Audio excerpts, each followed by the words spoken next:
fiery horse with the speed of light, a cloud of dust, and a hearty hi-yo silver. The Lone Ranger.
His faithful Indian companion Tonto, the daring and resourceful masked rider of the plains, led the fight for law and order in the early western United States. Nowhere in the pages of history can one find a greater champion of justice. Return with us now to those thrilling days of yesteryear. From out of the past come the thundering hoofbeats of the great horse Silver. The Lone Ranger rides again. Come on, Silver. Let's go, big fella. Hi-yo, Silver! Hi!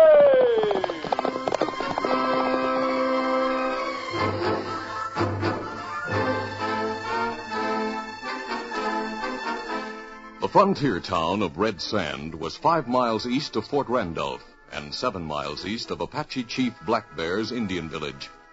Red Sand was a lawless town, a paradise for crooked merchants and politicians who defrauded the government on orders for army supplies.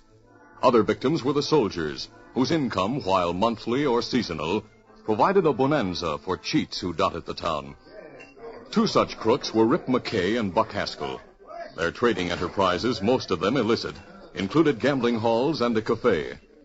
It was in their cafe that Rip McKay, after a trip to the territorial capital, joined his partner. Buck, did you hear the news? Chief Black Bear and his tribes have signed a peace treaty with the government. Do you mean that? Sure I do. That's straight.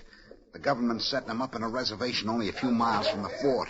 Going to give them cattle, set them to farming, and going to supply them with tools and seeds and everything else. Hey, if they do that, we're not going to be able to sell them stuff. You haven't heard the worst. Huh? What could be worse? That Congress back in Washington's cutting down on army expenses. The way I heard it, the government's reducing the number of posts in the territory from 18 to 9. Oh, no. Hey, don't tell me they're going to get rid of Fort Randolph. No, but they'll cut the number of soldiers stationed there. That means when payday comes, we'll have fewer suckers to relieve their money. We can't allow that to happen, Buck. No, sirree. The only way to keep soldiers around is to go on stirring up the Indians. Then the army will be forced to keep at full strength to fight them. Buck, let's start making plans to get things blazing. Let's start now.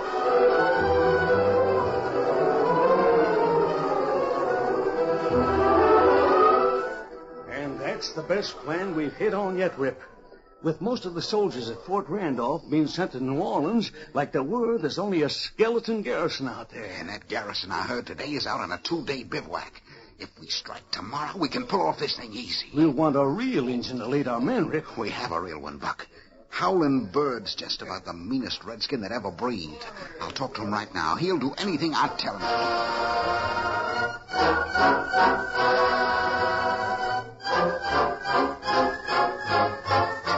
The renegade Indian Howling Bird, made rich by a few gold coins and the promise of firewater for time eternal, planned with Rip McKay and Buck Haskell that night. They met with a group of 10 white men in a cabin hidden deep in the underbrush of Lost Gulch, which was to the north of Fort Randolph and the Apache village.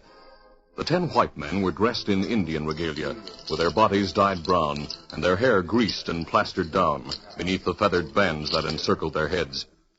Buck Haskell held a lantern in his hand and played it on the men as he scanned their disguises. Now, boys, I've already told you what to do. Now, just remember, before you start things, let Howlin' Bird do some talking. Stay in the background till he gives a signal by pretending to talk to you in Injun language. Don't you want us to scalp a few of those settlers? Make it look real good? No, Whitey. There'll be enough real scalping before a week's passed. By that time, Black Bear's Injuns will be doing it with no faking. Remember, keep away from Black Bear's village on your way south to Pinon Creek. When you're coming back from there, stop at the outskirts of the village. That's when Howlin' Bird will plant the horses for the soldiers to find. And by next morning, the soldiers will be shooting up Black Bear's Injun tribe. And then the Injuns all over the territory will go on the warpath, because they'll have to protect themselves from getting wiped out. But they'll get wiped out anyway.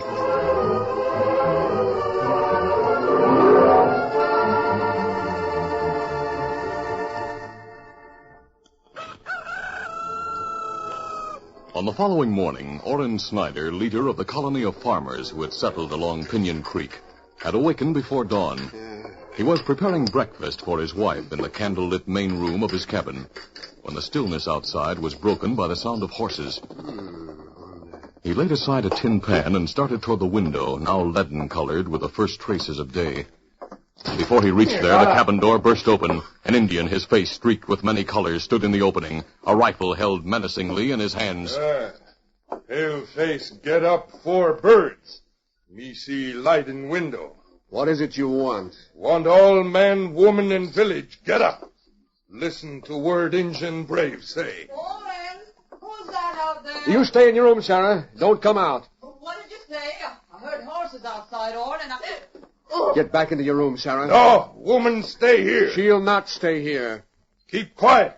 Woman, come outside. Man, come outside. Orrin. Don't be frightened, Sarah. Let me talk. Me say you come outside. You call chief of village. Tell him bring all man, woman outside. You not do, then Injun... Orrin, he's going to shoot. Wait. Lower your gun. I'll do as you say.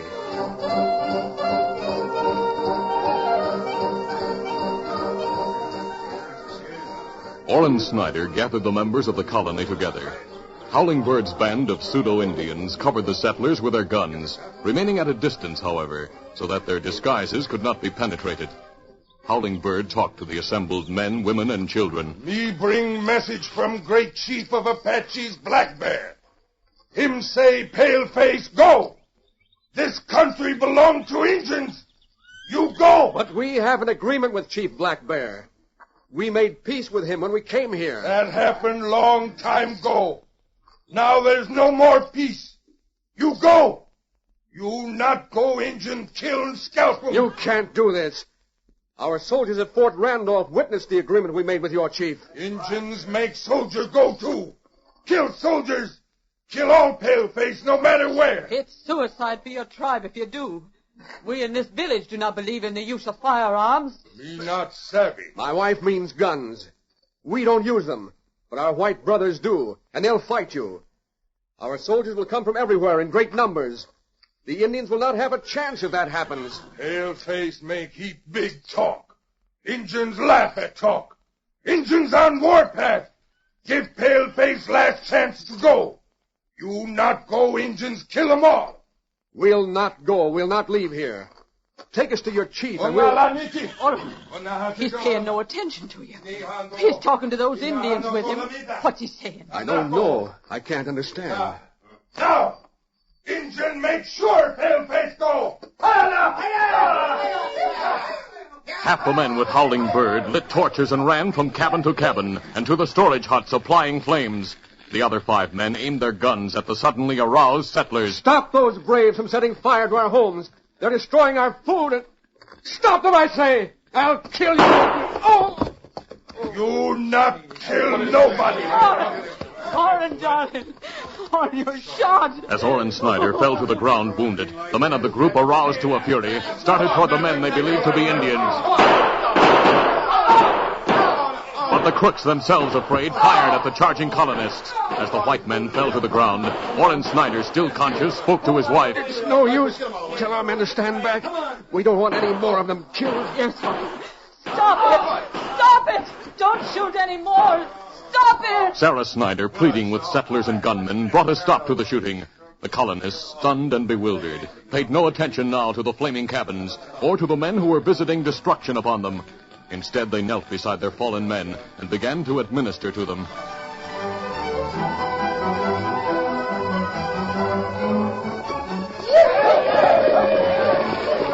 The sun was above the horizon when, shortly after, Howling Bird and his cohorts rode away from the flaming settlement. They were herding the colonists' horses along with them. When they were a mile from the scene of destruction, one of the crooks brought his horse up beside Howling Bird. Well, we did it like Rip wanted. When are we going to drop off the horses we took, huh? Not till we get near Injun village. Me take horses then. Sneak 'em into Injun horse lines so soldiers find 'em. Ha! Ha! Ha! Ha!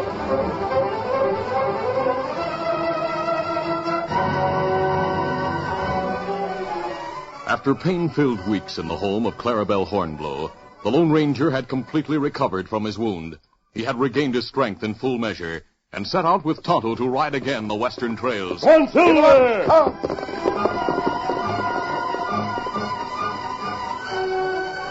After leaving the Hornblow Ranch, the masked man and his Indian companion attended a meeting between government officials and Apache tribal chiefs in the territorial capital. Officials had requested the Lone Ranger to carry a message to the commanding officer at Fort Randolph. Now, on the last leg of his journey to the fort, he and Tonto had camped for the night on the bank of Pinon Creek. They were preparing to leave their campsite when, looking through a clearing, the masked man saw smoke billowing into the sky a few miles away. Tonto, there's a bad fire straight ahead. Me see. Near the colony on Pinon Creek. Come on, Tonto. Easy, steady, big Steady, fella. fella. Monsieur!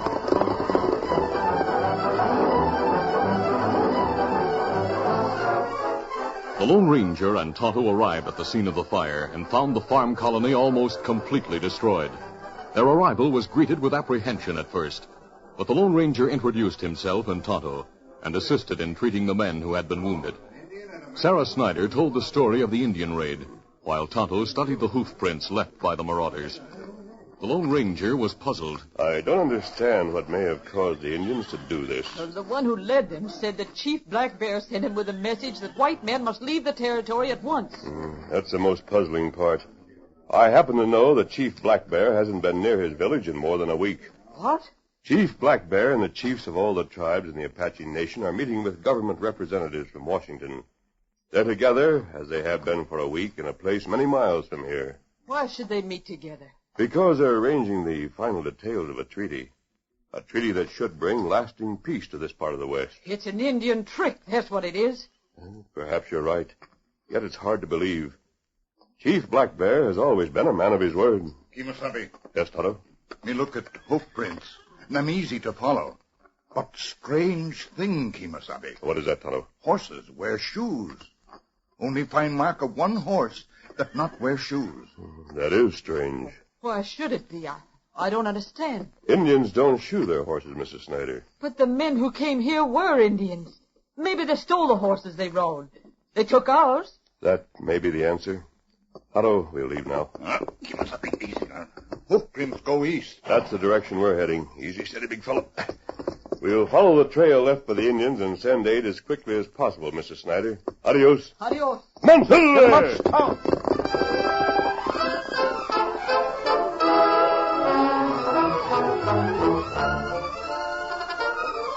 The curtain falls on the first act of our Lone Ranger adventure. Before the next exciting scenes, please permit us to pause for just a few moments.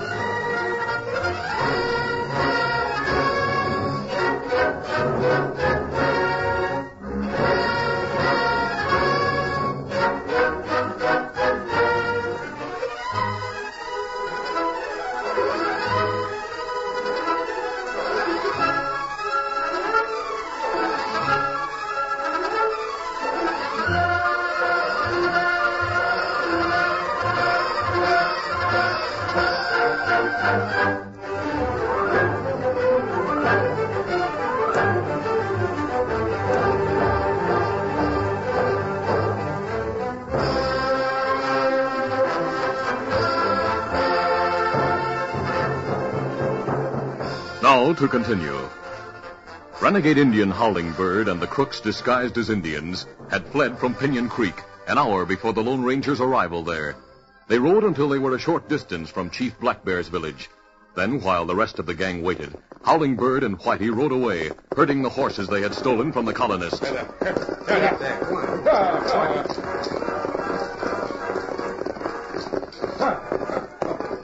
They reached the picket line on the outskirts of the Indian village and led the stolen horses among those of the Apaches.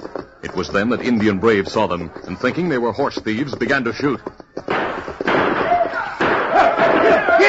As Whitey sped away on his horse, he heard Howling Bird cry in pain and turned to see the renegade Howling Bird plunge from his horse, hit by many bullets. Get up there! Go on, get up!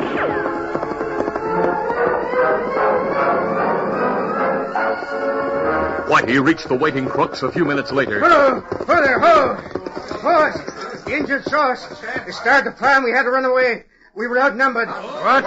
Where's Howling Bird? Dead, they got him. Dead. They'll be after me. All the braves of the village. Let's get away real fast. Yeah, we better. Wait just a second. Kansas. Yeah, Whitey. We gotta let Rip and Buck know what happened. Ride to Red Sand and tell them. Rigged up in these Indian clothes? Who's gonna notice you? Ride fast and go into town by the back road. Now go ahead. Get up there, come on. Come on, boys. We'll get back the goats in the hideout. Right. Get up there, come on. Get up.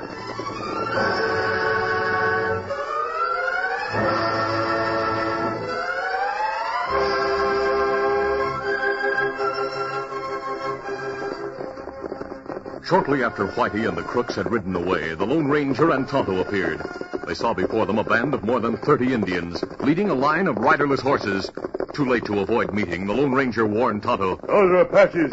The horses with them are the ones they stole, Wolf Silver. Ho! Scout, hold for a minute. Kimasabi, them surrounded.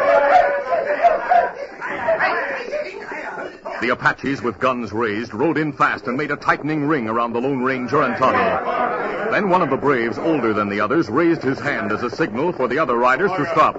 The Lone Ranger greeted the man. Blue Thunder, how? How? Where come from, man who hide face? We have followed your trail here, Blue Thunder. It is a bad thing you and your brothers have done. What you mean? To kill horse thief, not bad thing. To kill horse thief who is bad Indian like Howling Bird is good thing. Howling Bird, the renegade? You killed him? We see him with horses. Think him steal horses. Shoot, kill him. Indian with him get away. Now we follow him. Find new trail here. Many horses. See marks? The trail of the shod horses? Certainly. Otto and I have followed it from Pinon Creek. Do you mean that trail wasn't made by your horses? No. Blue Thunder and brothers come from Indian village. But these horses you're leading, where did you get them? They're shod.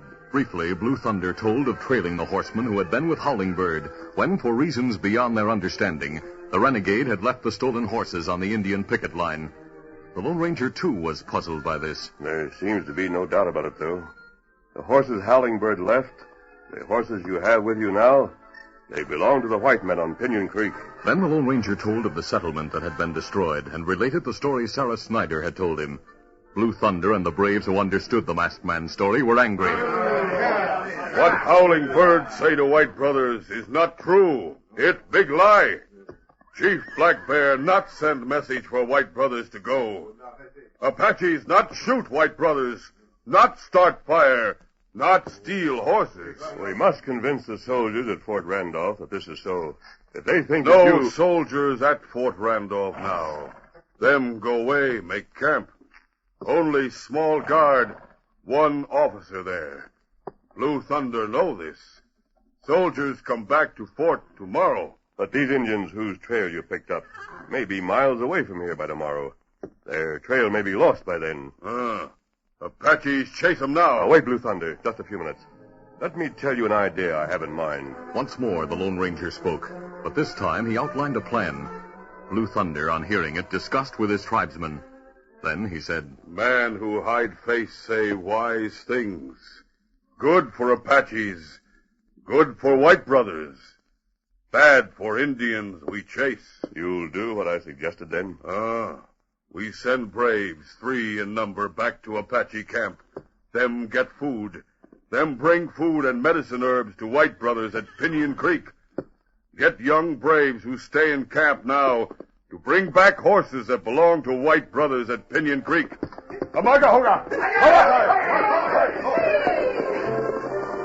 At Blue Thunder's orders, braves sped back to the Apache camp for food and help. 2 other braves minded the settlers' horses, awaiting the return of the younger Apaches, who would come from the camp and lead the stolen horses back to Pinon Creek. Get them up, Scout! Tonto sped away to notify the garrison at Fort Randolph. The Lone Ranger, Blue Thunder, and the Apaches picked up the trail of the crooks.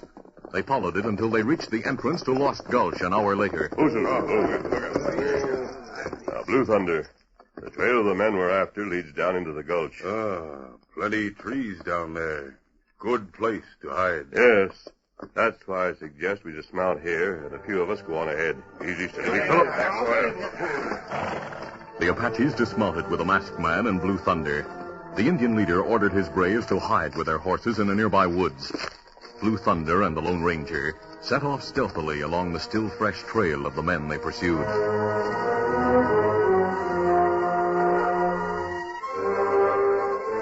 Kelly, one of the crooks disguised as Indians, had been left to stand guard on top of the wooded hill, a short distance from the hideout cabin where his pals were waiting. He turned suddenly when he heard a noise behind him. Don't try to yell. Me put knife against throat, make yell. He's stopping. He doesn't understand my words. He certainly understands that knife. There. You nearly choked me to death. You're not an Indian. Come here. Let me see. No. Of course you're not. Him make-believe Indian. Keep that Indian away from me. He'll kill me. That knife, he'll cut me. Hold it, Blue Thunder. Spare this man's life and let him talk. You were at Pinon Creek, weren't you? Weren't you? Yeah, I was there. I didn't start this thing. I'll tell you all about it. It's like this. Me and some of the boys was told we could make a lot of money.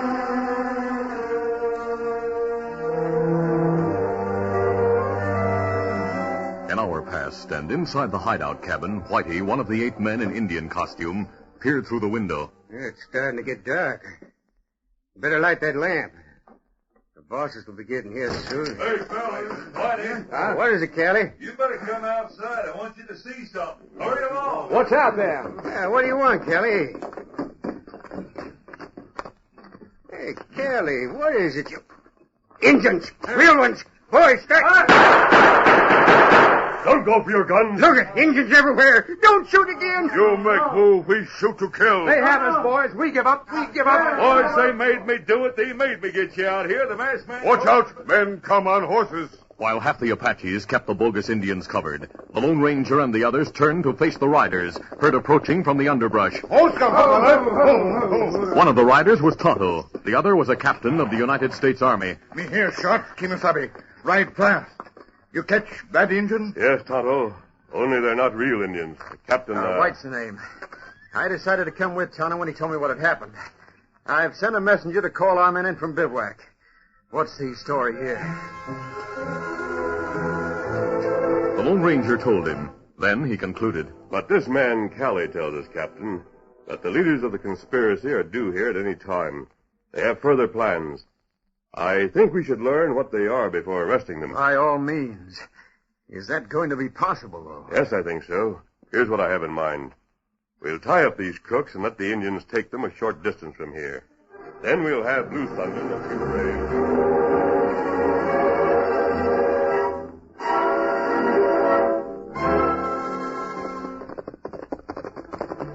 It was dusk when Rip McKay and Buck Haskell arrived at the hideout with the crook Kansas. They burst into the cabin, where a lamp in the center of the room cast grotesque shadows on the painted faces of the men in Indian costume. We couldn't get here sooner, boys. Kansas had a hard time finding us. It's too bad Howlin' Bird got himself killed, but we can't worry about that. We've decided it's no use waiting till tomorrow to start some real killing. We have to work fast, before the soldiers get back to the fort, so they'll have more reason to start shooting up the Apaches. Yes, that's right. Now, the sooner we get a war started, the better it'll be for us. Now, we want... Hey, say, what's the matter with you hombres?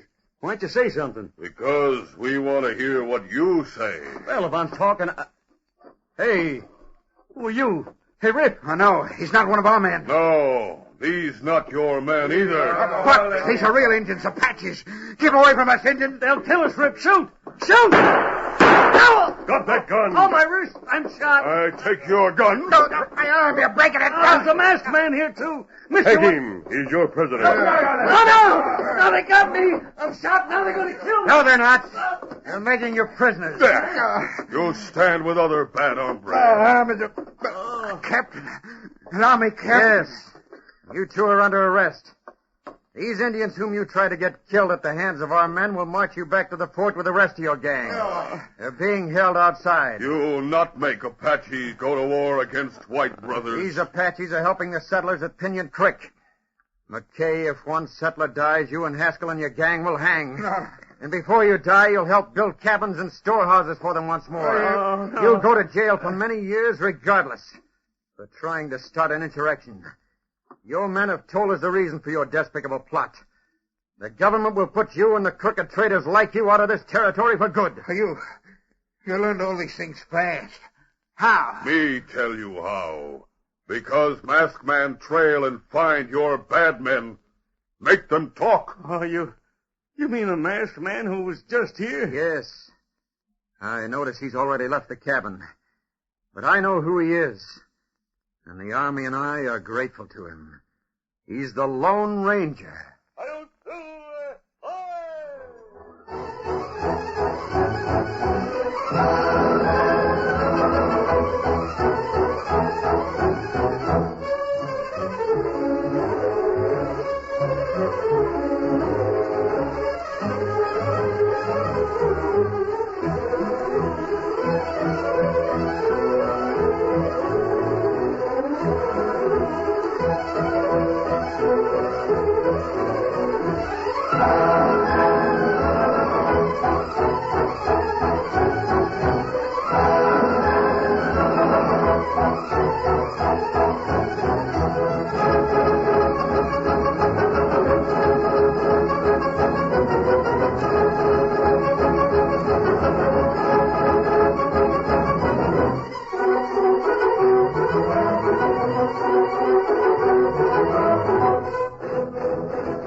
This is a feature of the Lone Ranger Incorporated, created by George W. Trendle, produced by Trendle Campbell Mule Incorporated, directed by Charles D. Livingston, and edited by Fran Stryker. The part of the Lone Ranger is played by Brace Beamer.